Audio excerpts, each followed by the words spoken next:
আসসালামু আলাইকুম। আমাদের সবজি ক্ষেতটা এত সুন্দর পরিমাণে সুন্দর লাগছে দেখতে। সুন্দরভাবে পালং শাক হয়ে আছে দেখেন, কাইটি খাওয়া হয়েছে দেখেন। এখনো ধনা পাতা, এখনো বেগুন গাছে জায়গায় জায়গায় বেগুন ধরে রাখছে। ওইদিকে বড়ই গাছ, ওখানে ধুমো ধরে আছে দেখতেই পাচ্ছেন। এই দেখেন ধুমো ধরে আছে, এই দেখেন ধুমো কত সুন্দরভাবে ধুমোগুলো হয়ে আছে। এই দেখেন ধুমো, এই দেখেন ধুমো আছে। এখানে বেগুন গাছ, ওদিকে মূলো গাছ, ওখানে বড়ই গাছ বড় হয়ে আছে। এখানে পেঁপা গাছ, এখানে মেহেন্দির পাতা, এখানে মেহেন্দির গাছ।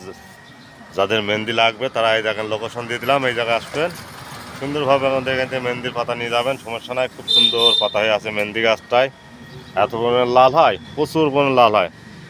আশা করি সবাই ভালো থাকবেন। আজকের মতন এই পর্যন্তই বিদায় নিচ্ছি, বিদায়ের পালা। আল্লাহ হাফেজ, আসসালামু আলাইকুম।